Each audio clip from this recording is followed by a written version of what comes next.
Teachers holiday calendar, जिसका इंतजार बिहार के सभी शिक्षक और साथ साथ स्टूडेंट्स भी करते हैं कि आखिर छुट्टी कब होगी। और वो कैलेंडर जो है अब जारी कर दिया गया है बिहार सरकार की तरफ से, उसके बारे में हम आपको बताते हैं। लेकिन उससे पहले नमस्कार, न्यूज़ फॉर नेशन देख रहे हैं यहाँ पर, मैं हूँ सानिया आपके साथ। टीचर्स हॉलीडे का कैलेंडर जारी कर दिया गया है। आपको बताते हैं कि आखिर छुट्टियाँ कब कब है, जिसका इंतजार आप लोग बेहद कर रहे होंगे। और खासतौर पर जो बच्चे हैं जो स्कूल जाते हैं, उनको तो छुट्टियों का इंतजार ही रहता है कि आखिर कब होगी छुट्टी और हम कब घर पर आराम कर सकेंगे, घूमने फिरने जा सकेंगे। तो देखिए वो छुट्टी जो है अब आपके सामने हम आपको दिखाते हैं कि आखिर कब कब छुट्टी है। तो सबसे पहली छुट्टी जो है वो है मकर संक्रांति, यानी कि 14 जनवरी को, ठीक है।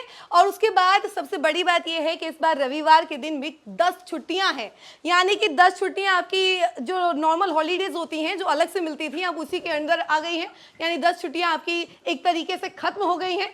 और मकर संक्रांति के अलावा बसंत पंचमी की अगर बात की जाए तो 23 जनवरी को है। और उसके बाद गणतंत्र दिवस की भी छुट्टी है 26 जनवरी को। उसके अलावा संत रविदास जयंती 1 फरवरी को छुट्टी दी गई है। इस दिन रविवार है, जी हाँ, इस दिन भी रविवार पड़ रहा है, यानी ये भी छुट्टी आपकी गई।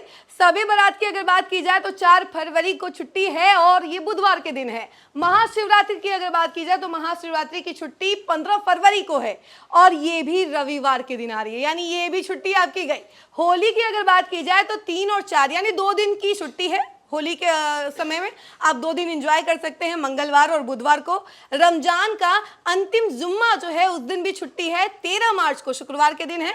ईद उल फितर की अगर बात की जाए तो 21 मार्च को छुट्टी है और ये शनिवार के दिन हो रहा है। उसके बाद बिहार दिवस भी आपका छुट्टी में जाएगा, लेकिन उस दिन संडे है, यानी बिहार दिवस की भी छुट्टी आपकी गई। और रामनवमी की अगर बात की जाए तो 27 मार्च को छुट्टी है, शुक्रवार के दिन। महावीर जयंती की अगर बात की जाए तो 31 मार्च को छुट्टी है, मंगलवार का दिन है। और गुड फ्राइडे 3 अप्रैल को छुट्टी है और शुक्रवार है उस दिन।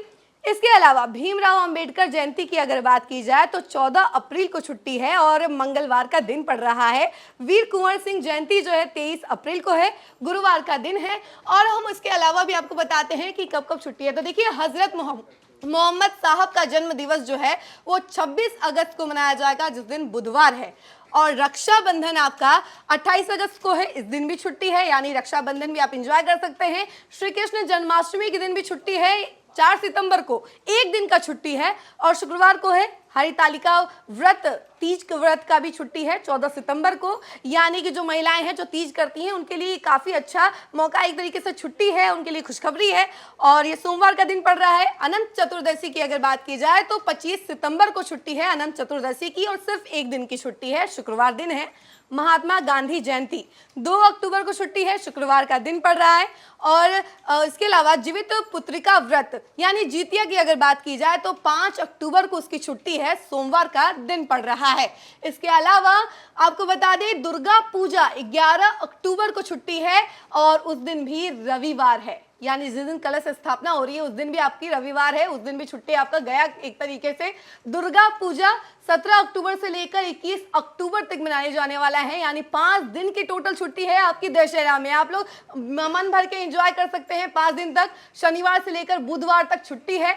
दीपावली, चित्रगुप्त पूजा, भैया दूज, छठ पूजा, इन सबको मिला के अगर बात किया जाए तो टोटल 10 दिन का छुट्टी है, यानी दिवाली से लेकर छठ तक फुल एंजॉय, 10 दिन तक पूरा आप एंजॉय कर सकते हैं। टीचर्स जहां जाना चाहे वहां जा सकते हैं, घूमने फिरने जा सकते हैं, दिवाली छठ में अपने घर जा सकते हैं। शनिवार से मंगलवार तक पूरा छुट्टी है। इसके अलावा गुरु नानक जयंती और कार्तिक पूर्णिमा 24 नवंबर को है, इस दिन एक दिन की छुट्टी होने वाली है, मंगलवार का दिन है।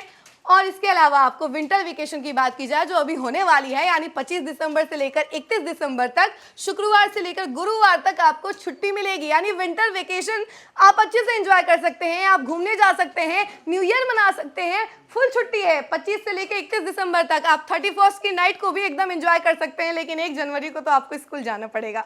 तो देखिए, इसके लिए भी तैयारी कर लीजिएगा। और आपको बता दें कि अगर सबसे बड़ी छुट्टी, सबसे ज़्यादा छुट्टी जो है वो समर वेकेशन की है टोटल। और उसके अलावा फिर विंटर वेकेशन की अगर बात की जाए तो 7 दिन की छुट्टी मिल रही है, और छठ और दिवाली में सबसे बड़ी छुट्टी अगर मानी जाए तो देखिए 10 दिन की छुट्टी मिल रही है। उसके बाद दशहरा में 5 दिन की छुट्टी मिल रही है, यानी कि फुल एंजॉयमेंट का मौका मिल रहा है। लेकिन हाँ, ये दुख भरी बात है कि 10 दिन जो है वो छुट्टी आपकी एक तरीके से खत्म ही मानी, क्योंकि वो संडे के दिन आ रहा है। तो अगर वो संडे नहीं रहता, कोई और दिन रहता, तो आपको ज़रूर वो भी छुट्टियाँ मिल जाती। तो टोटल छुट्टियाँ जो हैं 75 हो रही हैं, लेकिन इसमें 10 माइनस कर दीजिए, क्योंकि 10 दिन तो संडे है जो कि आपकी ऑफिशियल छुट्टी रहती है। तो टोटल आपको 65 छुट्टियां मिलने वाली हैं अगले साल में, ठीक है। तो ये पूरा कैलेंडर अब जारी कर दिया गया है बिहार सरकार की तरफ से, और ये एक तरीके से खुशखबरी भी है टीचर्स के लिए भी और स्टूडेंट्स के लिए भी, जो इंतजार कर रहे थे कि इस बार छुट्टियां कब कब रहेंगी, कितने दिनों की छुट्टियां रहेंगी। तो वो कैलेंडर जारी हो गया है। अब आप उसके अकॉर्डिंग अपनी प्लानिंग कर सकते हैं कि आप अगले साल कहाँ कहाँ जाने वाले हैं, किस तरीके से एंजॉय करने वाले हैं, पूरी प्लानिंग आप कर सकते हैं। इस खबर में फिलहाल के लिए इतना ही। ऐसी तमाम अपडेट के लिए जुड़े रहे हमसे और देखते रहे न्यूज़4नेशन। धन्यवाद।